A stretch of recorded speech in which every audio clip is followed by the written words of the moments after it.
이 시간 하나님의 말씀을 전하고 듣습니다.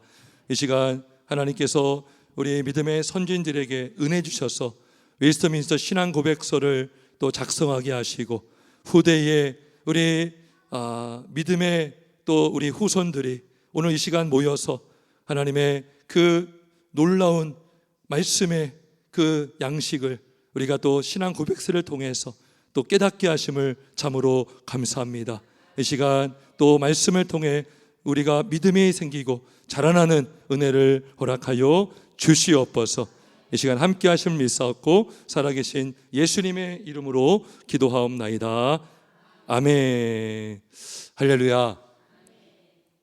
자, 오늘 웨스트민스터 신앙 고백서 17번째 시간이고요. 섭리에 관하여 입니다. 우리 한번 복습을 잠깐 할 건데 우리 PPT 자막 준비됐습니까? 예. 5장 2항 우리 첫 번째 단락을 우리 지난주에 한 건데 우리 한 번만 같이 더 읽겠습니다. 우리 같이 읽습니다. 화면을 보시고 읽습니다. 시작.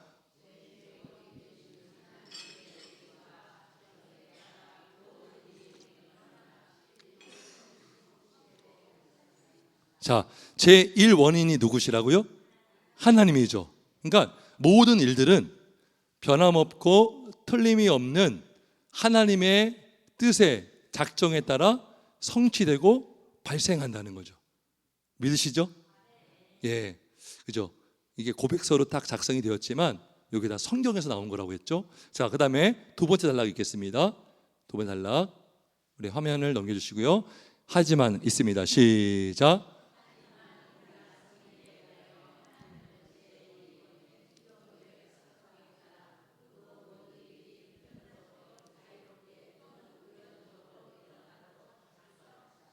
예, 자, 그래서 하나님은 우리 피조물의 자유를 제한하지 않습니다. 예.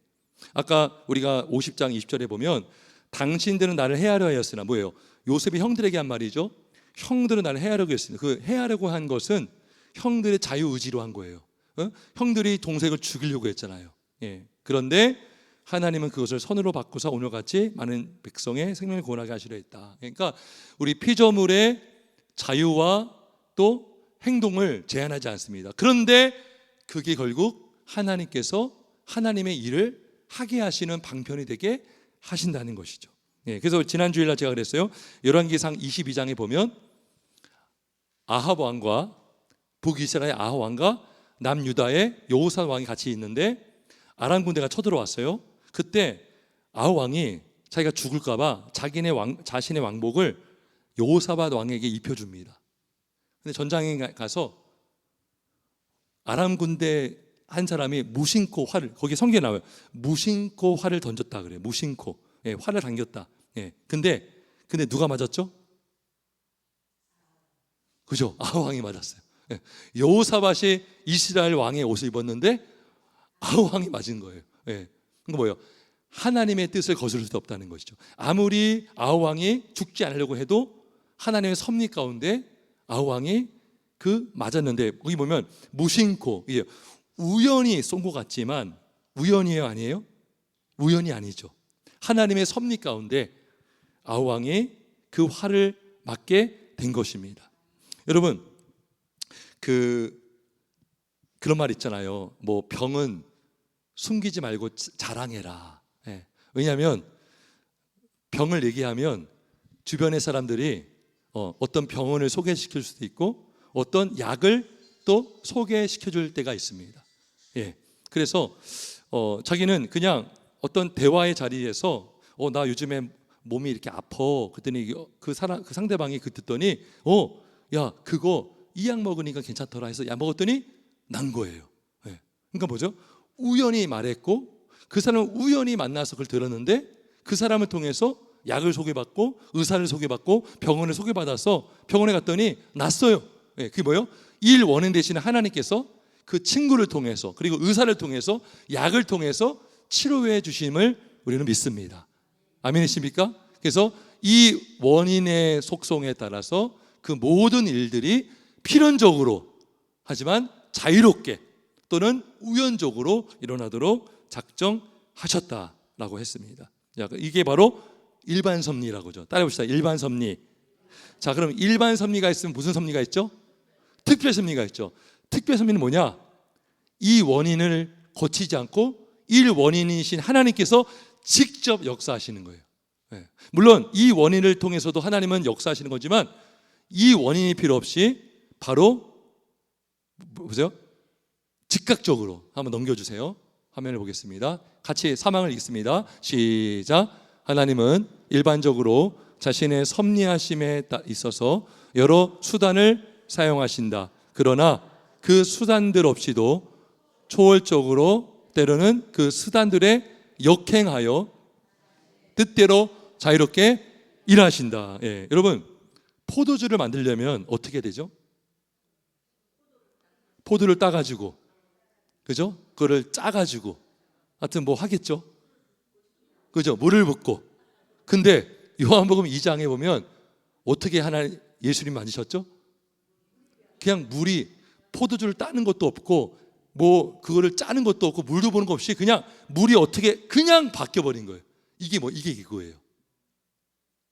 초월적으로 수단들 없이도 하나님의 섭리 가운데 초월적으로 그 수단들을 역행하여서 자신의 뜻대로 자유롭게 일하신다는 거예요. 네? 특별 섭리죠. 그러니까 우리가 보통 말하는 기적, 이적, 그죠? 그게 바로 특별 섭리라는 거죠. 성경 어디 제가 정확히 기억 안 나지만 누가 도끼를 던졌어요. 도끼가 어떻게 됐죠? 도끼가 떴어요. 말이 돼 안 돼요? 누가 들어야지 뜨던가 뭐를 그물로 넣어서 뜨던가 장비를 사용해야 되는데 그냥 뜨게 한 거 뭐요? 이 뭐요? 수단들 없이도 초월적으로. 그죠? 여러분, 다니엘의 세 식구들이 풀무불에 들어갔어요. 타야 돼요, 안 타야 돼요? 근데 머리털 탔어요, 안 탔어요? 안 탔죠. 하나님의 초월적인 역사. 여러분, 초월적인 역사가 있음을 믿으시길 바랍니다. 여러분, 기적을 믿으시죠? 아멘. 우리가 기적을 안 믿으면 우리는 다 못 믿어요. 여러분, 기적을 믿지 못하면 하나님의 천지창조 믿을 수 없고요, 예수님의 부활 믿을 수 없고요, 다 믿을 수 없어요. 죽은 자 살리는 거 믿을 수 없어요. 근데 기적이 있어 없어요? 있습니다. 아멘이십니까? 다니엘이 사자굴에 던졌을 때 그 사자의 입을 봉하신 분이 하나님이죠. 그게 초월적인 역사입니다. 이게 특별 섭리죠. 그래서 우리 믿음의 성도들은요, 균형이 필요하죠. 일반 섭리도 인정해야 되고 특별 섭리도 인정해. 근데 어떤 사람들은 특별 섭리를 인정 안 해. 일반 섭리. 그러니까 무조건 그냥 하나님 의지하지 않고 좋은 병원, 좋은 의사, 좋은 약만 찾으러 다니는 거예요. 어떤 사람은 특별 섭리만 인정해. 그게 무슨 말이냐면 병원도 안 가요. 제가 그랬잖아요. 오래전에 어떤 다큐멘터리에 엄마가 사이비 종교에 빠졌는데 애가 배가 이렇게 불러도 병원을 안 데려가는 거예요. 그래서 나중에 그 제작진이 끄집어내가지고 아마 병원에 데려간 걸로 제가 알고 있는데요. 그러니까 뭐예요? 우리는 병원 갈 수 있어요. 약 먹을 수 있습니다. 근데 거기서 기도해야죠. 왜냐하면 약을 먹어도 약을 듣게 하는 분이 누구예요? 하나님이죠. 의사가 수술해도 잘 수술하게 하시는 분이 누구예요? 하나님이십니다. 그래서 우리가 기도할 수 있고요. 저는 이렇게 기도해요. 우리 성도님들 이렇게 수술 앞두고 기도할 때 있잖아요. 저는 그렇게 기도합니다. 수술 전이라도 하나님 치료하여 주옵소서. 그죠? 수술 안 하고도 낫게 하여 주옵소서. 근데 수술을 한다면 수술 잘 되게 하여 주옵소서. 우리는 다 열려 있어야 되는 거예요. 하나님의 기적도 인정해야 되고 하나님께서 도구를 사용할 수 있다라는 것 우리가 믿을 수 있길 주의 이름으로 축원합니다. 자, 그래서 오늘은 사항인데 5장 사항입니다. 사항을 한번 볼 건데요. 자, 오늘은 이거예요. 하나님의 주권과 인간의 책임, 요 두 관계. 이게 굉장히 난제거든요. 하나님이 모든 걸 작정하셨고 모든 것을 섭리하신다면 이렇게 말하는 사람이 있어요. 그러면 우리가 죄를 져도 우리 책임 아닌 거 아니에요? 어떤 사람이 술을 먹었어요. 음주운전했어요. 사고 나서 상대방을 쳤어요. 그리고 이렇게 말하는 거예요. 하나님이 저 술 먹을 때 안 막았잖아요. 저 운전하게 하셨잖아요. 하나님이 하신 거 아니에요? 그렇게 생각하는 사람도 있겠죠. 그러니까 이거를 섭리를 우리가 제대로 알지를 못하기 때문이죠. 그래서 사항은 하나님의 주권과 인간의 책임의 관계를 잘 말해줍니다. 한번 우리가 보겠습니다. 우리 한번 PPT를 넘겨주시겠습니까? 자, 4장 사항 첫 번째 단락입니다. 읽어봅니다. 시작. 하나님의 전능하신 능력과 측량할 수 없는 지혜와 무한한 선하심이 그분의 섭리에 잘 나타나 있다. 그 섭리는 심지어 아담의 첫 타락과 천사들과 사람들의 모든 죄까지도 포함한다. 무슨 말이냐면요, 아담이 죄를 짓고 심지어 가룟 유다가 예수를 판 것도 하나님의 섭리 안에서 일어났다는 거죠. 그죠? 일어난 거예요. 예. 그런데 선악과를 따먹은 사람은 누구예요? 하와와 아담이 따먹었죠. 그러면 그 사람 죄 진 거야, 아니에요? 죄 진 거죠. 여러분, 하나님이 아담과 하와에게 죄를 짓게 했습니까? 본인들이 죄를 지었습니까? 본인들이 죄를 지었죠. 본인들의 자유의지로 죄를 진 거예요. 예. 하나님의 죄를 조성하는 분이 아니에요. 하나님은 우리를 유혹하는 분이 아닙니다. 믿으십니까? 예. 그리고 아담의 첫 타락, 천사들과 사람들의 모든 죄까지도 포함을 한다는 거예요. 하나님의 섭리를 벗어나는 일들이 없다라는 것이죠. 예. 자, 그런데 그러면 다음 단락을 한번 넘겨주세요. 자, 두 번째입니다. 그러나 읽어보세요. 시작. 그러나 하나님은 그러한 죄를 단순히 허용하신 것이 아니다. 하나님은 때때로 죄를 허락하시되 역사 속에서 지혜롭고 강력하게 통치하시며 명령하시고 주관하시어 그분 자신의 거룩한 뜻을 이루어 가신다라는 것입니다. 자, 여기 보면요, 허용이라는 말과 허락하는 말이 나와요. 네.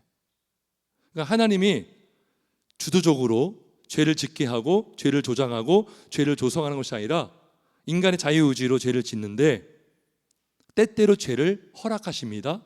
그런데 그 죄를 찬성한다는 게 아니에요. 이거 잘 기억해야 돼요. 죄를 동조하고 찬성하는 게 아닙니다. 근데 하나님의 뜻을, 거룩한 뜻을 이루기 위해서 허락할 때가 있다는 거죠. 예를 들면 그거예요. 여러분, 요셉의 형들이 요셉을 팔 때 그 죄죠, 죄. 요셉을 죽이려고 웅덩이 팠잖아요. 그때 하나님 막으지 않으셨어요. 허락하셨어요. 왜냐하면 결국 요셉이 나중에 어디로 팔려가죠? 어느 나라로? 애굽으로 팔려가죠. 그리고 나중에 감옥도 가고 거기서 꿈을 해석해서, 바로 왕의 꿈을 해석해서 요셉이 뭐가 됩니까? 총리가 되죠. 그리고 총리가 되어서 7년 흉년과 7년 풍년과 7년 흉년이 있게 하셨는데 그 7년 풍년을 통해서 흉년을 준비하게 하시고, 그리고 결국 요셉 한 사람 때문에 그 가정이 흉년에서 도움을 받고 살아남았죠. 그리고 나중에 야곱의 자손들이 다 어디로 넘어왔습니까?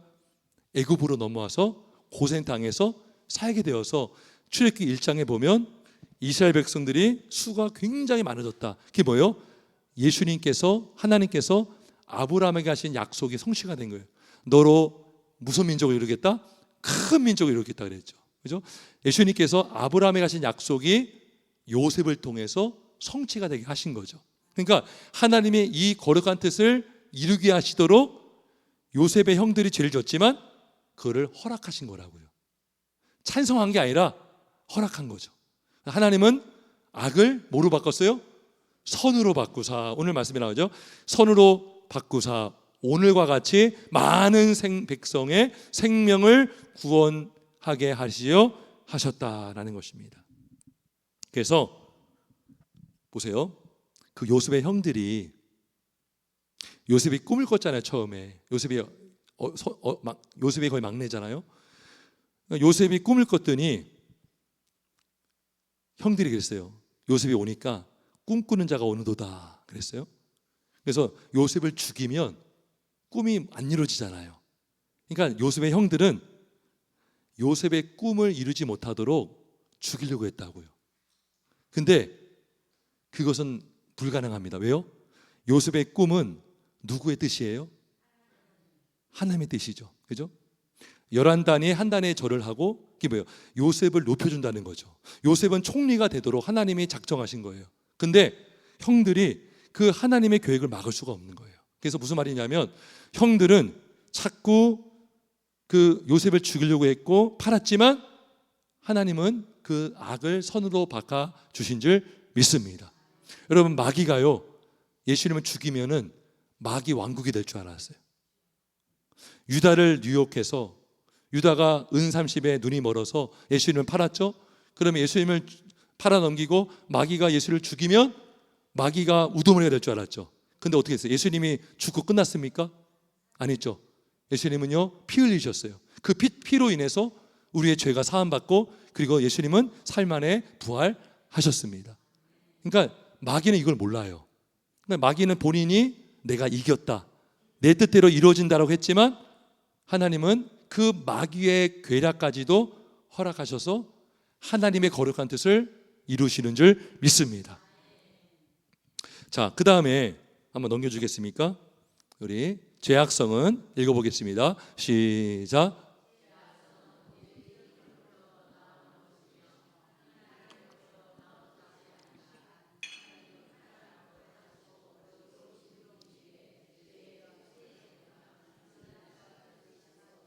예, 저는요, 이 신앙고백서, 우리 성경은 최고고 신앙고백서는 저는 볼 때마다 되게 놀래요. 이 신앙고백서가요, 얼마나 세밀하게 기록이 됐는지, 이렇게 하나님의 섭리와 작정과 인간의 죄를 얘기하면서 분명히 드는 건 뭐냐면 죄악성은 하나님에게서 나온 게 아니다, 이걸 분명히 합니다. 오직 피조물로부터 나오는 것이며 하나님께로부터 나오는 것이 아니며 하나님은 가장 거룩하시고 의로우신 분이기에 죄의 조성자이거나 승인자가 될 수 없다라는 것입니다. 요한일서 2장 16절에 이런 말씀이 있습니다. 이는 세상에 있는 모든 것이 육신의 정욕과 안목의 정욕과 이생의 자랑이니 다 아버지께로부터 온 것이 아니요 세상으로부터 온 것이라 그래요. 육신의 정욕, 안목의 정욕, 이생의 자랑. 이게 어디서 나온다고요? 세상으로부터, 하나님부터 나온 게 아니라요. 여러분, 죄가 어디서 나왔습니까? 죄가 하나님에게서 나온 것입니까? 아니요. 하나님은 죄가 없으셔요. 거룩하시고, 우리로 하여금 죄를 짓게 하는 분도 아니고 다 우리의 정욕으로, 우리의 욕심으로 죄를 짓는 거예요. 그래서 이 신앙고백서는요, 하나님의 섭리를 말하면서 인간의 짓는 죄는 하나님 책임이 아니라 인간의 책임이고 하나님은 결코 하나님에게서 죄가 나올 수 없다라고 딱 못을 박습니다. 자, 그 다음에 이제 마지막 5항입니다. 5항. 자, 그러면 여러분, 자, 궁금한 게 있어요.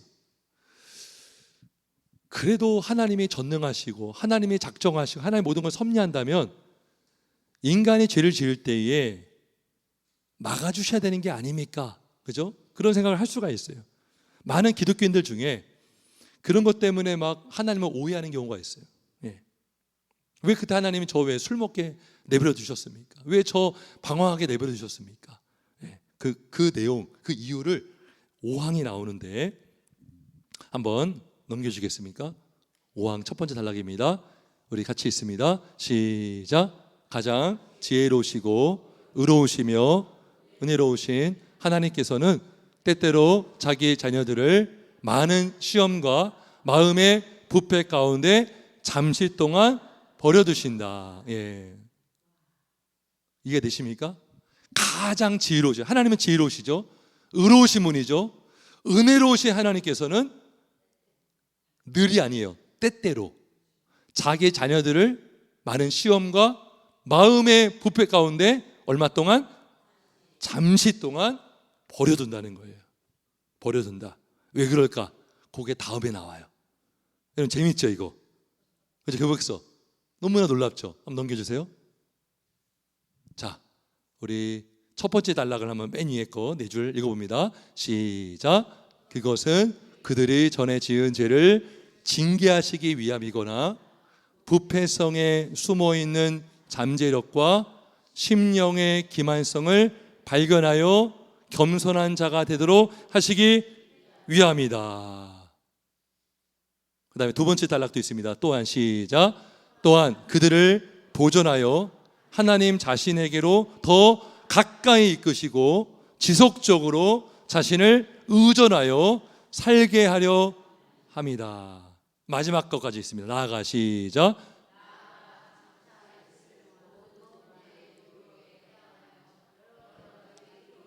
거룩한 목적을 위하여 깨어 있도록 하시기 위함이다. 잘렸네요. 하시기 위함이다. 예. 자, 이거 보세요. 역대하에 보면 히스기야가 죽을 병에 걸립니다. 히스기야가 뭐 하죠? 하나님 앞에 기도하죠. 하나님 응답해 주십니다. 근데 거기까지 좋았어요. 근데 히스기야가 말년에 교만해집니다. 바벨론에서 사절단을 보냈는데 그 유다의 모든 국고와 보물과 모든 좋은 것들을 다 보여줍니다. 그게 뭐 한 거예요? 자랑한 거예요. 예. 그러니까 하나님의 은혜를 잊어버리고 하나님이 이렇게 복을 주시고 히스기야의 생명까지 연장시켜 줬는데 말년에 가서 교만해져 가지고 바벨론에서 그 사신들이 왔을 때 그걸 다 보여주는 내용이 나오거든요. 그때 하나님께서 이런 말씀이 나요. 유다와 예루살렘의 진노를 뉘우쳤는데 그때 히스기야가 마음의 교만함을 뉘우쳤다 그래요. 그러니까 무슨 말이냐면 히스기야가 교만했어요.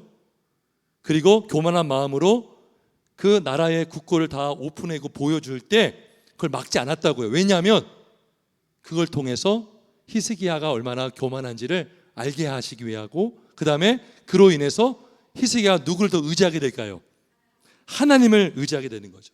또 다른 예가 있어요. 여러분 베드로가요 예수님한테 뭐라고 했냐면 다 주를 버릴지라도 나는 주를 버리지 않겠다 그랬어요. 나는 결코 주를 버리지 않겠다. 아주 호언장담했고 그 베드로가요 자부심이 있었어요. 그래도 자기가 예수님의 수지자라는 생각이 있었을 거예요. 항상 예수님은 베드로를 늘 데리고 다녔어요. 베드로와 야고보와 요한은 꼭 변화산에서 데려가고 그 다음에 겟세마네 동산에서도 그 세 명만은 좀 더 같이 더 데리고 갔어요. 그러니까 베드로의 마음속에는 그러한 자부심, 프라이드가 있었다고. 그래도 나는 수제자다. 예수님이 나를 가장 인정해 주신다. 이런 마음이, 교만함이 있었을 거예요. 그러니까 예수님한테 다 주를 버릴지라도 나는 주를 버리지 않겠다 그랬죠. 근데 여러분 보세요. 베드로가 어떻게 했습니까? 예수님이 붙잡혀 가시고 나서 베드로가 예수님을 어떻게 했죠? 3번 부인했죠. 그거를 하나님이 막을 수도 있었어요, 사실. 근데 하나님 막지 않으십니다. 자, 그러고 나서 닭이 웁니다. 그때 베드로가 통곡하며 웁니다. 베드로가 회개했죠. 뭘 깨달았을까요? 자신의 뭘 깨달았을까요? 아, 내가 믿음이 연약하구나. 그러지 않았겠어요? 여러분, 우리가 다 믿음으로 충만할 때는요, 다 할 것 같아요. 내가 모든 일을 할 수 있을 것 같아요. 그러면서 그렇게 믿음이 연약한 사람들, 믿음 생활 잘 못하는 사람들 보면은 굉장히 답답해 보이고 굉장히 왜 저 사람 왜 그럴까 그럴 때가 있어요. 근데 내가 고난당하고 쓰러져 버리면 그때 깨닫는 거죠. 아, 그때 내 믿음이 내 힘으로 가졌던 믿음이 아니라 하나님이 주신 선물이었구나. 할렐루야. 그래서 베드로가 깨닫습니다. 그래서 베드로 전후서가 베드로가 쓴 거잖아요. 성령의 감동으로. 베드로전서 5장 8절에 베드로가 이렇게 권면합니다. 근신하라 깨어라. 너희 대적 마귀가 우는 사자와 같이 두루다니며 삼킬 자를 찾나니 그랬어요. 베드로서를 보면, 베드로전서 후서를 보면 베드로가요 기도를 많이 강조합니다. 왠지 아세요? 본인이 기도를 못해서 마귀 유혹을 받아서 그렇게 부인해 버렸거든요. 도망가 버리고. 그러니까 여기 보세요. 다시 화면을 보세요. 아니요, 맨 윗단락을 4줄만 한번 읽어볼까요? 시작. 그것은 그들이 전에 지은 죄를 징계하시기 위함이거나 부패성에 숨어있는 잠재력과 심령의 기만성을 발견하여 겸손한 자가 되도록 하시기 위함이다. 예, 그래서 하나님은요 우리를 잠시 동안 우리의 마음의 부패 가운데 버려둘 때가 있다 없다? 있다는 거예요. 예. 우리가 죄를 지려고 할 때 하나님은 그냥 버려두면 뭐예요? 죄를 짓잖아요. 그러고 나서 하나님의 뜻을 깨닫고 회개하고 하나님 역시 저는 연약한 죄인입니다. 나의 나된 것은 나 때문인 줄 알았는데 하나님의 은혜임을 제가 깨닫습니다. 그래서 그 사람은 하나님을 의지하게 되고, 이 두 번째 달랑 뭐예요? 자신을 지속적으로 하나님을 의존하여 살게 하려 합니다. 나아가 장차 있을 모든 범죄 유혹에 대항하며 여러 가지 의롭고 거룩한 목적을 위하여 깨어 있도록 하시기 위함이다. 그래서 여러분, 하나님은요 우리의 생각하는 것보다 이상으로 지혜롭고 거룩하시고 위대하신 하나님이심을 믿으시기를 주의 이름으로 축원합니다. 늘 깨어서 겸손하게 선줄로 여기지 말고 항상 넘어질까 조심하며 하나님을 찬양하고 의지하며 승리하시는 우리 모두가 되길 주님의 이름으로 축원합니다. 아멘. 우리 기도하겠습니다.